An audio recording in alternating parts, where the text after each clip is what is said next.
Our day is not over just yet. Woohoo! USA!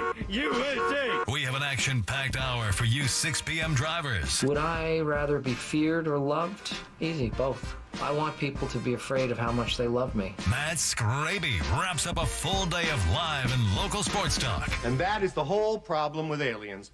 You just can't trust them. Occasionally you meet a nice one, but usually they turn out to be some kind of big lizard. The Skraby Show starts now on 97.3 The Fan. Hello and welcome into the Skraby Show for Monday, July 22nd, 2024. This is one of two Skraby shows this week. The other will be on Thursday since the Padres play the Nationals super early. Chris and I will have a full show and then we'll have a Skraby Show for you. The next couple days are a little bit light because of the game starting early. However, if you didn't know, Chris and I actually did an impromptu podcast on Friday because we had a little bit of time to kill. And I listened to it over the weekend just to see what the heck we were talking about because it was more of like a no preparation, let's just turn on the mics and talk. And it ended up being, I think, a podcast with a one guy who is over, I'm not going to even say Chris's age, but one guy who's older, and then one guy who's younger, and they're both shaking their fists at the cloud together. That's what it turned into. So if you're interested in the Chris and Skraby impromptu podcast, go to the Gwyn and Chris podcast page, and you will be able to listen to that there. If you want to watch us, you can on YouTube. Just search 97.3 The Fan. You'll be able to find it there. Also on Facebook, and then my X account is broadcasting this at Matt Skraby. We still have not been able to figure out the X account with our broadcasting, all of that. We're in the process of it. I'll get a report from Adam tomorrow. I'll tell him that there are people out there that need it back on X, but you can go to mine at Matt Skraby. Now, there are already a ton of people in the chat, I gotta say, and I appreciate all of you because you make me actually feel like, hey, people want this thing. So people want this Skrabinator show as much as everybody, some people tell me I don't deserve my own show. But we got Dan, we got Diesel, we got M. McKee, we got Sandy, we got Maria, we got Gonzo, we got Castro, we got Dominic, we have Welsh Fryer is here, Angela is here. Welsh Fryer says, I thought the game was today. Oh, no, I'm sorry, Welsh Fryer. It's an off day. Welsh Fryer, as you all know, is across the pond in England and big Padres fan. Good listener to our station as well. So thank you for being with us. If you fall asleep, it's okay. I understand. And yeah, that's it for now. That's all the Skrabinators. Oh, Katrina we got there. There we go. Did I already say Diesel? But all right. If you missed it last week, I also announced that there's a Skrabinator Game 2 that has been picked out and everything. So if you go to 973thefansd.com and you go to the top of the page, you go to contests, you'll be able to see it there and sign up there. Make sure you know that it's going to be Wednesday, August 21st, and it's at 3:40 p.m. Make sure that you are able to go to the game because I don't want you to be like John Daly and take a seat from someone who's more willing to go than you are if you're going to leave early, say. And if you missed the John Daly talk from earlier, go back to the Big Five because that's where that came from. Tonight, we're going to talk about possibly a big trade for the Padres. Not like there's anything out there right now, but there were some articles written about it. We're also going to do the news of the day. We're also going to kick around a little bit the James Paxton. He was released by the Dodgers, and we'll see. We'll talk about that for a second. Also, Ozzie Albies being hurt for basically the rest of the year it's up to 8 weeks, so 2 months is almost the rest of the year. I think this is going to help the Padres. We'll get into that as well. We'll also go through some of the pitching performances this year, and I'll tell you how many times a guy has gone at least 6 innings and allowed 1 or less earned runs.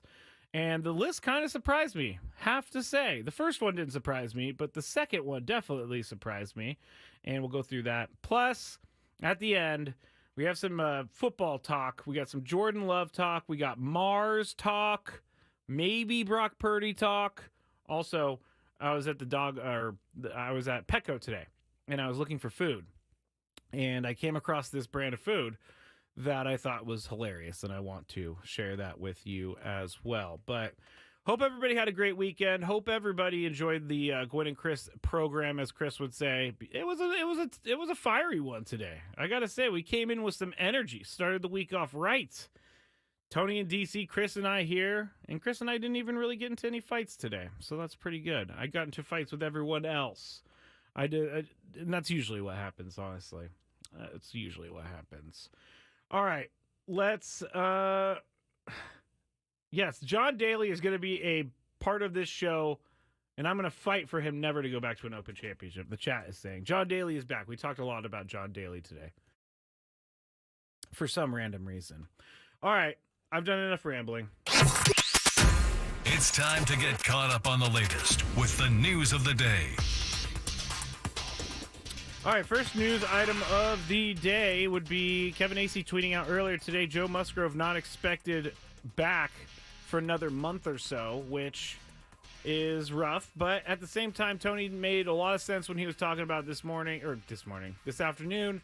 He was saying, because I kind of felt like Joe Musgrove was making his way back. But he's still, even though he's now cleared to throw, and he's now, I shouldn't even say that because I don't want to be wrong, but even though he is making his way back and he's made the necessary steps to try to get back, he still has to go and get ready to face major league hitters, and he still needs to build his arm back up because he's not been pitching much this year. So that's mainly the timeline, is trying to get him back into major league pitching shape. And so hopefully, if that's another month, I mean, they've already survived this long without Joe Musgrove, but at the same time, it would be really nice to have him back because they need a fifth pitcher. I'm not saying that Joe's the fifth pitcher, but they need some help in this rotation right now. And it could come in many forms. It could come in the form of Joe Musgrove coming back. It could come in the form of a trade. It could come in the form of someone in the minor leagues. We're not really sure. It could come in the form of a DFA signing. And James Paxton was released by the Dodgers today. He had when I first saw this, because I follow, obviously the Dodgers and National League West close, but I just I'd never really turned on a Dodger game when James Paxton was pitching, but he was 8-2 with the Dodgers with a 4.43 ERA, and he is now being DFA'd because they need to make room to put Tyler Glasnow back on the team after his injury, and Clayton Kershaw is going to be coming back soon as well. But the more I think about it, this whole James Paxton thing, I don't necessarily think that he's going to be the one to help. I mean, it doesn't hurt to kick the tires on it, but it's not the greatest option in the world. A lot of the numbers are kind of smoke and mirror-ish, but it may be better what the Padres currently have. So if they get to a point where they need another pitcher, they can maybe go in this direction. But I would try to put my efforts into other avenues of trying to acquire pitching for the Padres. And as we know, starting pitching is the way the team goes. So if they're good, team's going to win. And if they're bad, the team's going to lose. It's just that easy. It's that simple. And it's like that around baseball. But with the Padres, it is more so for them, that if their pitching is really good, they can win games. But when the pitching gives up early runs, it's hard for the Padres to win. And that's why they're going to need to pick up another pitcher here soon. Adam Major, probably not going to come back up. I can't say that for sure. But from what I saw, I don't know that he's going to be able to come back up. The lineup for pitching the next 3 days for the Padres: Tuesday will be Randy Vasquez, Wednesday will be Matt Waldron, Thursday will be Dylan Cease, and then Friday will be Michael King. Saturday is a mystery prize, so we'll see who starts Saturday, but it could be, who knows who it's going to be. Could be Johnny Brito. We talked about him earlier. I guess he had some arm soreness recently, and so he kind of he missed his last start, but we'll keep an eye on that. We'll talk all about that all week long. Prolific is here too. Skraby gonna skip me again after showing so much love. I did not skip you. I just go down the list and I didn't see you yet. But thank you, Prolific, for joining us here on the show. All right, second news story today is going to be Ozzie Albies is likely out up to 8 weeks with a fractured wrist. And I really think this is it's unfortunate that I'm talking about someone's injury, but it's going to work in the favor of the Padres. It has to work in the favor of the Padres. Right now, the Braves are 4 games up over the Padres in the wild card, and they're leading all wild card teams right now, and the Phillies are leading their division. So it looks like for the Braves, the only way to get into the playoffs this year is going to be through the wild card. And the Braves have lost so many good players this year that I can't begin to think that they're going to be able to do what they did a couple years ago and pull off a bunch of trades and end up winning the World Series. I can't think that, because that would seem like lightning in a bottle, once in a lifetime type of thing. They've lost Ronald Acuna Jr. They've lost Ozzie Albies now. They lost Spencer Strider earlier in the year. They also lost Max Fried went on the IL today. So I think the Braves are going to be fading out over the next couple months. We'll see. Obviously, the Braves are a good team, but those are superstars that are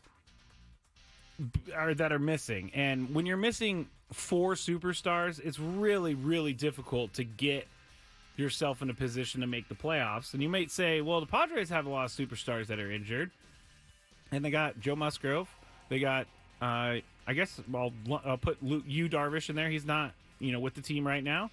And you also got Fernando Tatis Jr. that's on the IL at the moment. So the Padres are doing it. Different types of players that are on the IL for the Padres. There's other players on the Padres that can pick up for them, but Braves had a lot of eggs in those superstars basket. And it's not great news for my boss Adam Klug and his Braves. Third and final news story of the day. Xander Schauffele wins the Open Championship. Now, everybody knows at this point that I am really into golf. I've been playing golf my entire life, and I love watching golf. I used to even watch like the minor league tour of golf. Well, lately with the live thing and all of the infighting in golf, I just haven't been as locked into golf as I used to, because I really don't care about the infighting of live and PGA Tour and all that. Really don't. And the Open Championship is one of my favorite of the year, favorite tournaments of the year, because you get to wake up and it's already on, and the guys are just teeing off, and so you get to go and see them live instead of having to watch it on tape delay. Well, yesterday I turned it on, and I was just bored, I gotta say. I was just bored. But what I will say about the Open is that Xander Schauffele deserved to win this tournament, and when it rains, it pours for people, and right now it's pouring for Xander Schauffele because he won the PGA Championship after not winning any majors all those years. Now he's had 2 majors in 1 year, which is it's a difficult task to do. Not many guys win 2 majors in 1 year, and that's what Xander Schauffele did this year. I think now for him, he's just going to get better, because every time you win some of these tournaments, I guess I could take that back, because you got guys like Rory McIlroy who won a bunch of majors and then haven't won in a long time. But it usually works in the favor of the player once they start winning these tournaments, because they feel like they can win anything. And so Xander Schauffele, being a San Diego State guy, you got to love it. You got to love that he's representing the Aztecs very well. And he is on his way up the world ranking board. He is one of the top 3 golfers to talk about right now in all of golf, because of what he's been doing. So Xander Schauffele wins the Open Championship. Good stuff for the Aztecs and for Xander Schauffele. All right, that's it for the news of the day. When we get back, we're going to go through that list of pitchers, Padres pitchers, who have gone at least 6 innings and allowed 1 or less earned runs this year. So we'll go over that. We'll also talk about some other fun things like the Tariq Skubal sweepstakes. All of that is ahead. This is the Skraby Show. I'm Matt Skraby. Thanks for listening on 97.3 The Fan. The Window Depot.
Baseball is a lot of things, but it is not boring. Join Rob Bradford on his podcast, Baseball Isn't Boring. Every day, Rob takes you through the league and spotlights what makes the game fun. He talks with players, managers, GMs, and reporters, all who shine a light on America's pastime.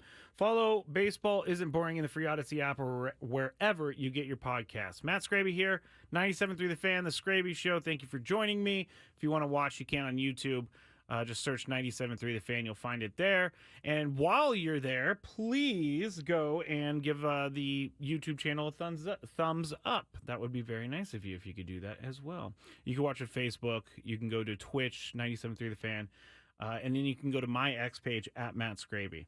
Again, I had someone tell me over the weekend, man, you think you're that important? I don't know why people do this, honestly. And I don't know why I bring it up, just because it's on my mind. But over the weekend, oh, you must think you're really important because you have a blue check mark. And I don't even know this person, but I'm not really important. I just want to secure my account. It's the only way to get the dual login. So the two-factor authentication. That's the only way, is to pay X for that. So while I'm paying X for the two-factor authentication, I will also use the ability to stream live on X as well, at Matt Skraby if you want that, or if you want to see it on X. Also, you can go to at 97.3 The Fan SD on X because I retweeted it there. All right, we just talked about it. Padres have the starting pitching this year. I don't want to call it smoke and mirrors. I've already used that once today. And by the way, before I forget, I just saw that Robbie Ray for the Giants is going to be activated and start against the Dodgers on Wednesday. So the Giants, who are hanging right there, also get Robbie Ray back. Well, they haven't really. He hasn't made his Giants debut yet. He's been recovering from Tommy John surgery. So he's going to be back Wednesday and starting against the Dodgers. So that's something to keep an eye on out there. But we've talked about the Padres starting pitching and how this year it's been really, really good for the most part. Obviously, a few games are going to get away from you, but this year I went and looked up how many times the Padres had at least 6 innings pitched as a starter and given up 1 or less earned runs. And the amount is kind of surprising because there's 27 overall games where this has happened, which seems like a lot to me. It does. And the guy who's done it the most would be Dylan Cease, and he's done it 9 times. Now, this is where it surprised me. If you were to ask me, who is a pitcher on the Padres who had at least 6 innings pitched and given up 1 or less earned runs, who would be second on the team? I would have said Matt Waldron. I would have, because Matt Waldron has been really good this year, and he's kept his numbers very low. But Michael King is actually the second on the team with 8 occurrences where he went 6 innings and 1 earned run or less. Then you have Matt Waldron with 6 times. Then you have Darvish 2 times, even though Darvish hasn't made many starts this year. And then you have Musgrove 1 time, and then you have Major 1 time. And I believe the Adam Major one was his major league debut. Yes, it was, against the LA Angels on June 4th. So that is kind of their pitching in a nutshell. Those names right there tell you one thing, and that is that they have made this work with very little. Dylan Cease proving to be a pretty invaluable trade at this moment. Invaluable, is that the word? Pretty valuable? Yes, valuable trade at this moment. Because if they don't have Dylan Cease, I'm not real sure where they would have gone with all these injuries. Would they have made a trade, have to make a trade earlier in the season? I don't know, but Dylan Cease has been a pretty nice addition to this team. And if you were to say Darvish did this twice, it would have been like, oh, wow, he only did it twice. But then you realize that Darvish hasn't made many starts this year. You don't see any of the you don't see the Randy Vasquez's. You don't see the I guess Johnny Brito hasn't started a game, or at least made many starts. But you see where I'm going with this.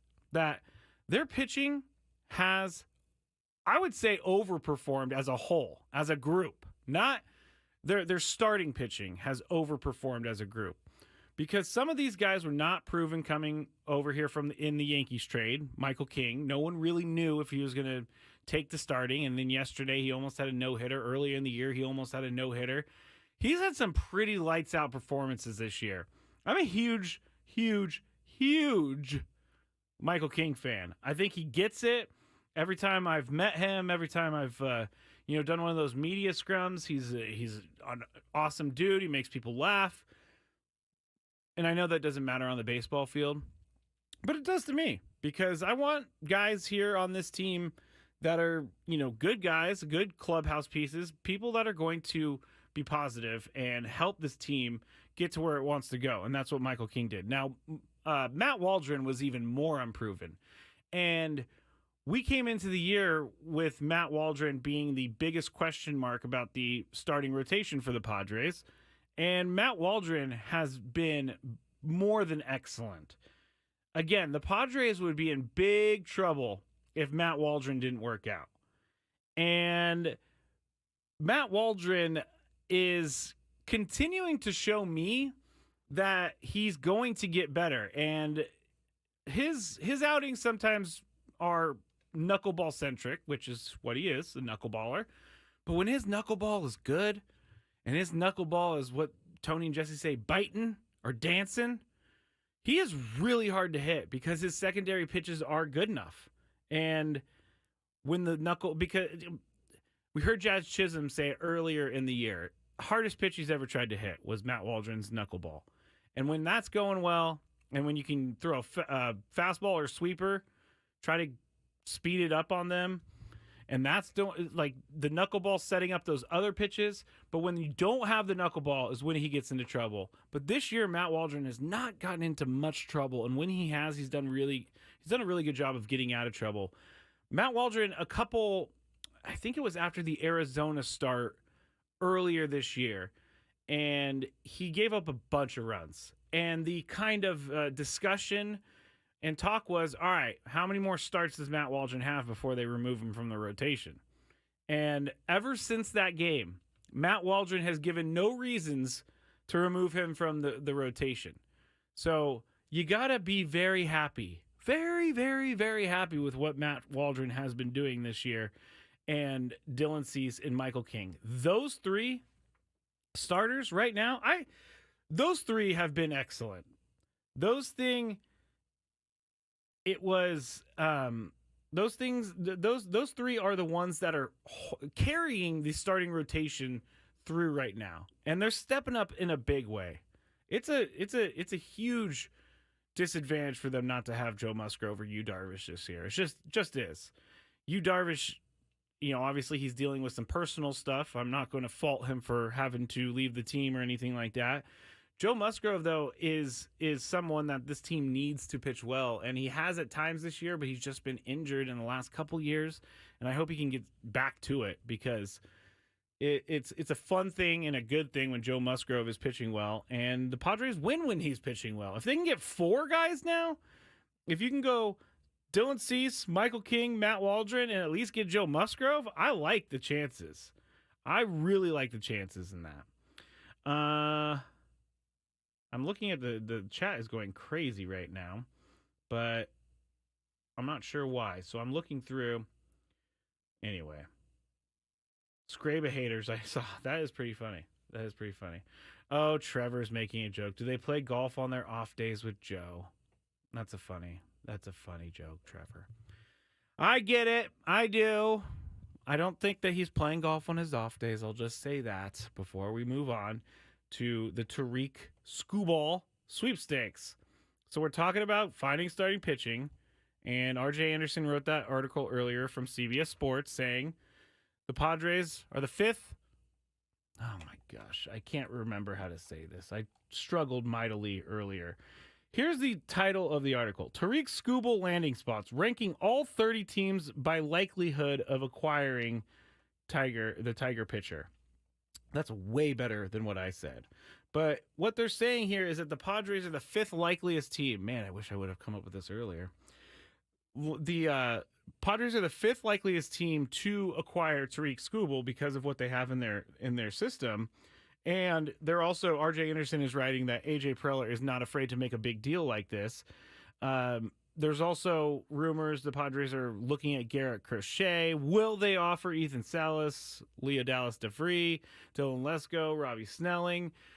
We know that AJ Preller is not afraid to send all those guys for someone, but Tariq Skubal, Chris was saying earlier, he's not as proven as he would like to bring in he wants to bring in maybe a guy who is cheaper in the trade market instead of having to give up all of your big names, because that's what the Tigers are going to want to capitalize on. They're going to want to capitalize on the year that he's having, which right now he's got a 2.34 ERA in 20 starts. Yeah, 20 starts, 123 innings.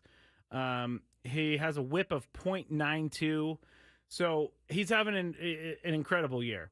I've looked through his career log or his career stats, and one thing that I do like about Tariq Skubal is one thing I look for when I'm looking at these guys, trying to see, will they be a good Padre? It's not me looking and seeing what his arm angle is or anything like that. It's just simply looking at his stats and seeing if they get better as they go along in their career. And that's exactly what Tariq Skubal has done. He's gotten better. So in 2020, he started 8 games. He had a 5.63 ERA. He was that was his rookie year. So, not a good year. Very hard year to start anyway. Tariq Skubal, 2020, having to do all that COVID stuff. But then in 2021, he went 8-12, started 29 games, 4.43 or 3.4 ERA. So it's getting better, and he started a ton of games. 2022, it looked like he maybe he missed some time with injury. 21 games started, he went 7-8, 3.52 ERA, so almost a full run below. Obviously, not as many starts. But you look at 2023, and here he did have a left arm fatigue problem last year, and so they put him on the 60-day IL. That's why he didn't finish the season. But he went 7-3. He started 15 games, and he had a 2.80 ERA. So each year, 2020 to 2024, his ERA has gotten better. I like that about Tariq Skubal. Actually, his ERA or his WHIP was better last year at .90. This year it's .92. But am I willing to give up Ethan Salas, Leo Dallas, DeVry, Dylan Lesko, and Robbie Snelling? Possibly. And the reason why is because of his contract situation. I don't think that the Padres really want to trade all 4 of those guys for Tariq Skubal. But he does have a very friendly contract situation, being still having 2 years left of arbitration after this season. So they would have 2 years of control of Tariq Skubal, and they would be getting a guy who's major league ready now, and they would be getting a guy who has shown that he gets better each year, and they would be getting a guy who is pitching awesome this year. So it's kind of I don't know that the Padres are going to go this way. I actually don't know that the Padres are going to go in on any of the big names. I think they're going to try to be creative, and I think they're going to try to bring in guys that fit the one piece that they need that guy to fit into. And I'm not sure we're going to see Tariq Skubal in a Padres uniform. Not sure if we're going to see Garrett Crochet in a Padres uniform. But if you put those two guys up against each other, Tariq Skubal or Garrett Crochet, I would much rather have Tariq Skubal if you're going to give me the choice, mainly because he's proven more at the major league level, and he's not at an innings limit right now. And Garrett Crochet, he's on my fantasy team. Last week or the last start he made, I think it was before the All-Star break, he went 2 innings. And it wasn't like because he was bad or anything. They're just trying to save the guy's arm. So if they're already trying to save the guy's arm, I don't know what the Padres are going to do with him down the stretch. He seems like something that I would stay away from. Tariq Skubal, if I don't have to give up all those guys, then I'm cool with it. But if you're going to give up the 4 big names in the Padres farm system, I'm not okay with it. Go for the guys that are very specific.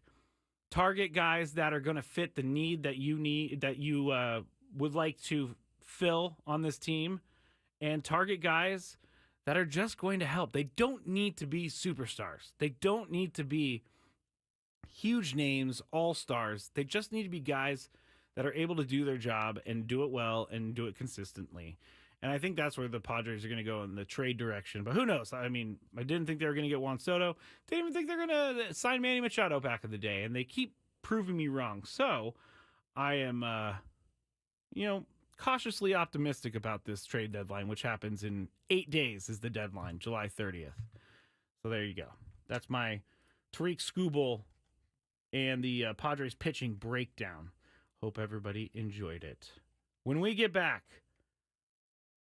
we're gonna switch it around a little bit. We're gonna go with some NFL plus non-sports talk because we're gonna have a little bit of time left. And then my daily gripe, I think, is a good one, and I think everybody's going to enjoy it. So stay with me here on the Skraby Show. I'm Matt Skraby. You're listening to 97.3 The Fan.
Coming back a little bit later than I wanted to. I was trying to figure out.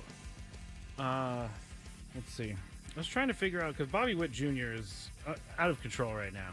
Out of control meaning he's been very good lately. I'm Matt Skraby. This is the Skraby Show. 97.3 The Fan. If you're watching on YouTube, please hit the like button. Please hit the like button, and I will love you for it. Eric on the chat just gave me a pretty good conspiracy theory that I'm going to have to check in to here in the next couple days. Something about the national park systems. I'm going to have to go and check that out and see what's going on because it sounds interesting. But I was, Bobby Witt Jr. is on my fantasy baseball team. And I don't know if anybody uses the MLB app specifically for, watching scores and stuff. But I do. I think the app's pretty good. The one complaint I have about the app is that when you go to the scores section, it's incredibly hard sometimes to find your game. I just cannot find it at certain points, and that's what I was doing. I was like going up and down the list trying to find the Royals because they're playing the Diamondbacks. So this is National League West related, everyone. But right now the Diamondbacks are losing to the Royals 9-3. Bobby Witt Jr. is now getting to his stats.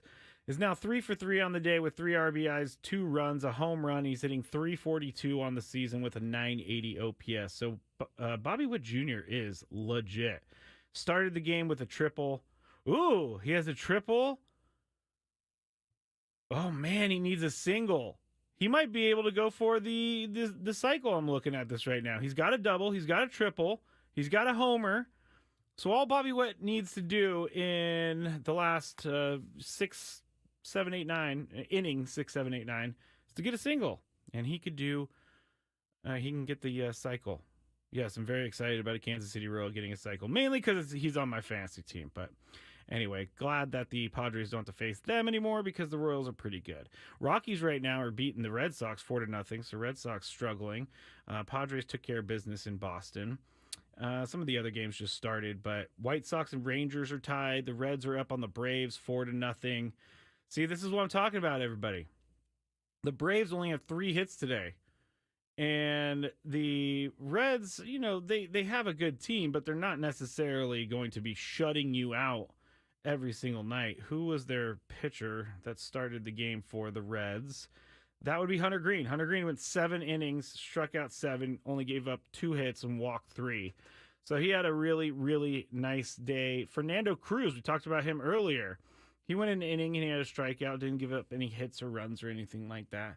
But yeah, so those are some of the things that we're looking at with the Braves. Now that they have major injuries happening, it just seems like they're going to fall slowly from the wild card, the top of the wild card. Well, Steve said, longtime listener, first time YouTuber on this channel, hoping to go to number 2 Skrabe Fest at Petco. Ooh, Skrabe Fest. I like that. That's kind of funny. Skrabe Fest. That's good stuff. Thank you for listening, Steve. Thank you to everybody for being so nice. Seriously. You guys make things a lot easier for me. All right, I'm going to stop being cheesy now, and we're going to go into some of the NFL talk real quick, and then we got our daily gripe. I'm not going to talk about Brock Purdy. Just not going to do it. Now, the Packers, on the other hand, I think are doing it all wrong with the quarterback. And it occurred to me randomly over the weekend that finding a franchise quarterback is a lot different than it was years and years and years ago because of the way rookie deals are now structured, meaning it's pretty much laid out for them. The 4th and 5th years when you get money. 5th year is where you get your most money. And then once your rookie deal's over, you can renegotiate and all that, and maybe even get franchise tag. Well, Jordan Love has decided to sit out of practice until he gets a new quarterback deal with the Packers. And the old thought with football would be you need a rookie quarterback or you need a young quarterback to kind of sit back, learn the NFL game, learn what their strengths, weaknesses, all that stuff. Take their time making their way to the starting quarterback role. But now, all of a sudden, if you're drafted, you're going to be a starting quarterback. You're not going to be sitting behind anyone. You're going to get right in there. I mean, one of the most famous to me, I think, is Aaron Rodgers. He sat behind Brett Favre forever waiting for this to happen. But anyway, Jordan Love is not going to practice, as I said. And the Packers drafted him in 2020. And so they had him sit behind Aaron Rodgers for 3 seasons, learning everything. And then he started his 4th season. And he had a pretty good year. And after 1 year as starter, I think you could say that there is some hope that he can become a good quarterback in the NFL. He's had plenty of moments last year. They beat the Cowboys in the playoffs. They took it down to the wire against the 49ers in the playoffs. So Jordan Love certainly shows promise, but he's only had 1 year under his belt of starting quarterback play in the NFL. Now that he's coming up on his 5th year, this coming year, he wants a new contract. And this is where I think the Packers are doing it wrong, because they didn't really give themselves a chance to figure out if Jordan Love was worth the $200 million plus that quarterbacks make these days. And if I'm the Packers, I'm kind of kicking myself for putting myself in this position. It's entirely their problem. And it's entirely a problem that they created because they had him sit behind Aaron Rodgers for so long. Now they're going to have to sign a guy. It's kind of like where the Dolphins are at with Tua. Even though Dolphins have way more time with Tua as the starter than with Jordan Love and the Packers do. So the Packers have it a little bit worse because you know what you're getting with Tua. But Tua wants that big money because he's a starting quarterback in the NFL. The Packers are going to be forced to pay Jordan Love huge money because because they just don't. They're going to be forced to pay him huge money because they can't afford to start over at the quarterback position, but they are going to have to make sure to keep Jordan Love, and that means to pay him lots of money. Wow, it took me meandering around to figure out where I wanted to go with that. But the Packers are going to lock themselves into something that they're probably unsure of. And it's kind of like when I was in college and I was dating this girl, and she was cool and everything. And I just want to, I don't know. I'm not a good dater or relationship person, but I really didn't think it was going to work out. But I didn't really want to break up with her because, it was cool to have someone to hang out with, whatever. But she wanted more. She wanted to be official. She wanted all this other stuff. And I wasn't willing to make that step to go official because I felt like I didn't have enough information on this person to make that decision to go official. And in a weird roundabout way, that's what the Packers are doing here. They just don't have the information. Now, they may think that they found a franchise quarterback. They may think that. And they may have, because again, I do like Jordan Love. I think he showed last year he could play. But is he $250 million worth good? I don't think so. And he's going to get it, and the Packers are going to be on the hook for it. So that's not, the sitting behind the starter and learning as a rookie quarterback or second-year quarterback is just no longer a thing anymore. There's a timeline now. I got to figure out whether or not you're going to be our guy. Do we need to go back and draft someone new? Do we need to start over? Do we need to pay you big money? And that's what the Packers are facing right now. All right, I want to tell you this real quick, too. So I was buying dog food today, and I don't know if anybody has ever seen this before, but I was going through the dog food aisle, and I usually get my guy Lucky salmon and rice. His stomach is very sensitive. We started with chicken. He didn't like it, so we went to salmon and rice. But I was going through, and there was 2 bags that looked exactly the same. 2 bags that looked exactly the same. So I was reading them, because usually I just pick up the first bag I see, and then I go with it. But I was reading them, and one of the bags, same brand, same formula, had the note on the bottom of it that it's for athletic dogs. And I thought, athletic dogs? I guess all dogs are kind of athletic, but why would you make special food for athletic dogs? I don't get it. I mean, dogs run around all the time. It's not like they're Usain Bolt of dogs. They make special formulations for quote-unquote athletic dogs. And maybe this isn't a big deal to you, but it took me by surprise. I did not expect to see an athletic dog food on the shelves. I just didn't expect it. Let's see. Katrina's literally buying salmon dog food right now. Salmon is the way to go, I think. Mars. Curiosity rover. Man, I took too long with everything. Curiosity rover has made a discovery on Mars. It was just chilling, just rolling around up there. And it broke a rock open. And guess what came out, everybody? This is not going to be as good because I don't have the time to set it up. I was going to do something different.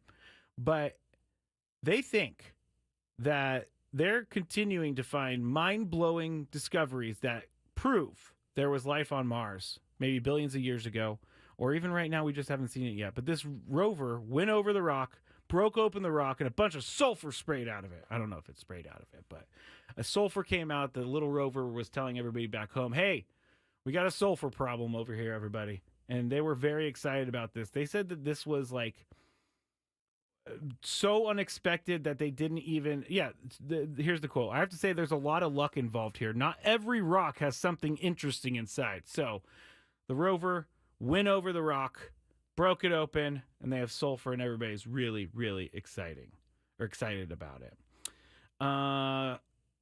Gonzo says the Mars Canyon. Yes, it is in the canyon where they think water flowed billions of years ago. What's annoying Skraby today? Let's find out. It's time for the Daily Gripe.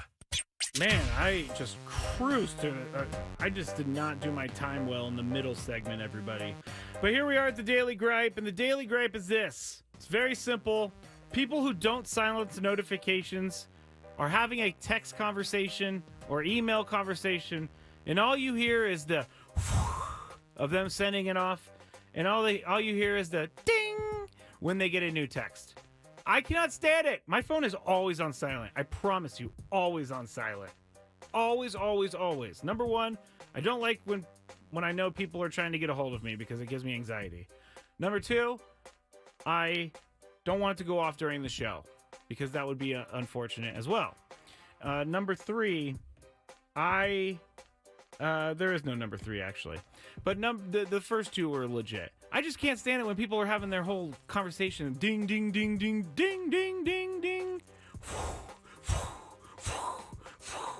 That's me. That's me doing the little send sound effect. Really annoying. All right, thank you to everybody for joining us today. Padres back in action tomorrow. Chris and I will be back with you and Tony at 2 p.m. Thank you to everybody for listening to the Skraby Show. Thank you to everybody for staying with 97.3 The Fan today. Back with you tomorrow. Ben and Woods start the day, 6 a.m. Annie and Elston, 10 a.m. And then Gwen and Chris, 2 p.m. Have a good night, everybody.